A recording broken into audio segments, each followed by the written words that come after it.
কিছু কিছু জীবন কাহিনী সত্যি গল্পের মতো শোনায়। আজকের আলোচনায় আমরা তেমনই এক অবিশ্বাস্য যাত্রার কথা জানব। এই গল্প এমন একজনের যার জীবন শুরু হয়েছিল ভারতের ব্যস্ত শহর বোম্বেতে, কিন্তু তার আত্মার ঠিকানা ছিল বাংলাদেশের চট্টগ্রামের এক শান্ত গ্রামে। এই প্রশ্নটা নিয়েই কিন্তু আমাদের আজকের আলোচনা এগোবে। মানে ঠিক কি এমন ঘটেছিল যে একজন সাধারণ বালক তার বাড়ি থেকে হাজার মাইল দূরে গিয়ে একজন মহান আধ্যাত্মিক ব্যক্তিত্বে পরিণত হলেন। চলুন এই অসাধারণ রূপান্তরের গল্পটাই আজ আমরা শুনব। যে কোনো বড় গল্পের শুরুতেই একটা যাত্রা থাকে, কিন্তু তার এই যাত্রাটা কোনো পরিকল্পনা করে করা ছিল না। এটা ছিল নিয়তির এক অদ্ভুত খেলা, যা তার শৈশবের চেনা জগৎটাকে চিরদিনের জন্য বদলে দিয়েছিল। একবার ভাবুন তো, বোম্বে শহরের কোনো এক নদীর ধার, সেখানে একটা ছোট্ট ছেলে মন খারাপ করে একা একা বসে আছে। হয়তো পরিবারের কারো সাথে সামান্য কিছু নিয়ে রাগারাগি হয়েছে। কেই বা জানত শৈশবের ওই ছোট্ট অভিমানটাই তার জীবনের মোড় ঘুরিয়ে দেবে। আর ঠিক সেই সময়ে এক জাহাজের ক্যাপ্টেন তাকে দেখতে পান। তিনি হয়তো ছেলেটার চোখে মুখে একাকিত্বের পাশাপাশি অজানাকে জানার একটা আগ্রহও দেখেছিলেন। তিনি ছেলেটিকে তার জাহাজে ওঠার প্রস্তাব দেন, আর ছেলেটিও রাজি হয়ে যায়। ব্যাস, এভাবেই শুরু হয়ে গেল এক অনিশ্চিত সমুদ্রযাত্রা। প্রায় ১ মাস বিশাল সমুদ্রে ভেসে থাকার পর জাহাজটা এসে থামল চট্টগ্রামের রাউজান উপজেলার পূর্ব গহিরা গ্রামে। বোম্বের কোলাহল থেকে একদমই আলাদা শান্ত একটা সবুজ গ্রাম। এখানকার মানুষজন তাকে শুধু আশ্রয়ই দিল না, খুব আদর করে একটা নতুন নামও দিল, মোহাম্মদ মিয়া। এটা শুধু একটা নাম ছিল না, এটা ছিল তার নতুন এক পরিচয়ের শুরু। কিন্তু নতুন একটা পরিচয় পেলেই তো হয় না, তাই না? সেই মাটিতে তো শেকড়ও গাড়তে হয়। চলুন দেখি মোহাম্মদ মিয়া কিভাবে এই নতুন জায়গায় তার জীবনটাকে গোছাতে শুরু করলেন, নিজের সংসার আর কর্মজীবন গড়ে তুললেন। একেই হয়তো বলে জীবনচক্র। মোহাম্মদ মিয়া বাংলাদেশে এসে পড়াশোনা শেষ করলেন, আর যে পেশা তাকে এখানে নিয়ে এসেছিল সেই সমুদ্রকেই নিজের কর্মক্ষেত্র বানালেন। তিনি হয়ে উঠলেন একজন খুবই দক্ষ জাহাজের ক্যাপ্টেন। যে সাগর একদিন তাকে ভাসিয়ে নিয়ে এসেছিল, সেই সাগরকেই তিনি শাসন করতে শুরু করলেন। আর এখানেই নিয়তির সবচেয়ে সুন্দর খেলাটা দেখুন। তার বিয়ে হল সেই ক্যাপ্টেনের মেয়ের সাথেই, যিনি তাকে প্রথম বাংলাদেশে নিয়ে এসেছিলেন। এই ঘটনাটা যেন তার অতীত আর ভবিষ্যৎকে একটা সুন্দর সুতোয় বেঁধে দিল। তার নতুন জীবনটা বেশ সুন্দরভাবে গুছিয়ে উঠল। তাদের ঘর আলো করে এলো 2 ছেলে, মোহাম্মদ নুরুল ইসলাম এবং মোহাম্মদ সিরাজুল ইসলাম। এভাবেই শুরু হলো তার পারিবারিক জীবনের নতুন অধ্যায়। আচ্ছা, একটা সফল কর্মজীবন আর একটা সুখী পরিবার, গল্পটা তো এখানেই শেষ হয়ে যেতে পারত, তাই না?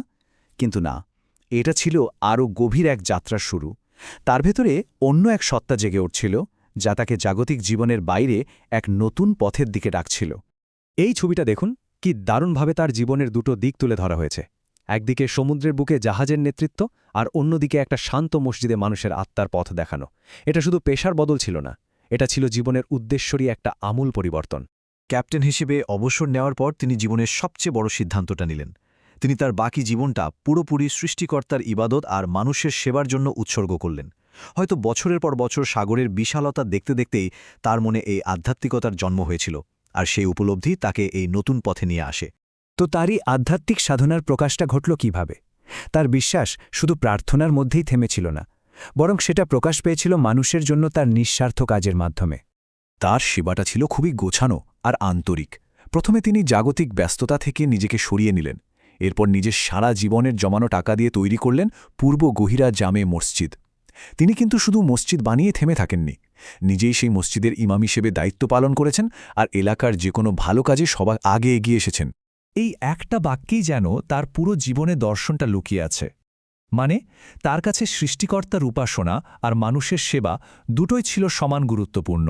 আর এই পথেই চলতে চলতে তিনি একজন সাধারণ মানুষ থেকে অসাধারণ এক ব্যক্তিত্বে পরিণত হয়েছিলেন। মানুষ তো একদিন চলে যায়, কিন্তু তার কাজ আর আদর্শটা থেকে যায়, তাই না? তার মৃত্যুর পর তিনি কি রেখে গেছেন? চলুন এবার তার রেখে যাওয়া উত্তরাধিকারের দিকে একটু তাকানো যাক। ১৯৮৫ সালের ১৬ই ডিসেম্বর এই মহৎ মানুষটি মারা যান, কিন্তু তিনি মানুষের মনে যে ভালোবাসার জায়গা তৈরি করে গিয়েছিলেন, তারই নিদর্শন হিসেবে ভক্তরা তার সমাধির ওপর একটি মাজার তৈরি করেন, যা আজও তার স্মৃতিকে বাঁচিয়ে রেখেছে। হজরত মোহাম্মদ মিয়া শাহ রহমতের থেকে বংশটা ঠিক একটা বড় গাছের মতো ছড়িয়েছে। মানে, তার 2 ছেলের মাধ্যমে দুটো প্রধান শাখায় ভাগ হয়ে গেছে। চলুন এবার এক এক করে এই দুটো শাখা ধরেই আমরা এগোই। তাহলে প্রথমে দেখা যাক প্রথম বংশধারাটা। এটা এসছে তার বড় ছেলে মোহাম্মদ নুরুল ইসলামের কাছ থেকে। এই বংশধারাটা বেশ বড়সড়। মোহাম্মদ নুরুল ইসলামের ৯ জন সন্তান ছিলেন। আমি এক এক করে নামগুলো বলছি। মোহাম্মদ মহসিন, মোহাম্মদ মহিউদ্দিন, মুসাম্মদ ফেরদৌস, মোহাম্মদ জিয়া উদ্দিন, মোহাম্মদ আলউদ্দিন, মুসাম্মদ ইসমাত, মুসাম্মদ জিন্নাত, মুসাম্মদ বেলকেস আর সবশেষে মোহাম্মদ বেলাল উদ্দিন। ভাবুন একবার, এই ৯টা নামের মধ্যে দিয়েই একটা গোটা পরিবারের বেড়ে ওঠার ছবিটা ফুটে ওঠে। আচ্ছা, প্রথম বংশের ধারাটা তো আমরা দেখলাম। এবার চলুন দ্বিতীয় ধারাটার দিকে যাই। এই বংশটা এসেছে তার ছোট ছেলে মোহাম্মদ সিরাজুল ইসলামের পরিবার থেকে। মোহাম্মদ সিরাজুল ইসলামের ছিলেন ২ ছেলে। তাদের মাধ্যমেই এই দ্বিতীয় বংশধারাটা এগিয়েছে। তারা হলেন মোহাম্মদ মঈনুল ইসলাম এবং মোহাম্মদ নাইমুল ইসলাম। তিনি শুধু আধ্যাত্মিক উত্তরাধিকারী রেখে যাননি, রেখে গেছেন একটা আদর্শ পরিবারও। তার বংশধরেরা আজও তার দেখানো সততা আর সেবার পথেই চলেন। বিশেষ করে তার ছোট ছেলে সিরাজুল ইসলাম, যিনি তার বাবার রেখে যাওয়া ব্যবসাটা আজও খুব সততার সাথে চালিয়ে যাচ্ছেন। তাহলে তার আসল উত্তরাধিকার কি?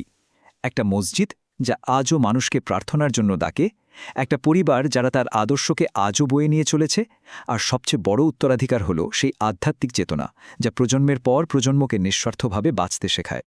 এই পুরো জীবন কাহিনীটা শোনার পর আমাদের মনে একটা গভীর প্রশ্ন জাগে, কিভাবে একজন মানুষের নিঃস্বার্থ কাজ তার নিজের সময়কে ছাড়িয়ে গিয়ে ভবিষ্যতের প্রজন্মকেও পথ দেখাতে পারে। হজরত মোহাম্মদ মিয়া শাহের জীবন আমাদের এটাই শিখিয়ে দেয় যে জীবন অন্যের জন্য উৎসর্গ করা হয় সেই জীবন আসলে কখনো শেষ হয় না, তা অনুপ্রেরণার এক অফুরন্ত উৎস হয়ে থেকে যায়।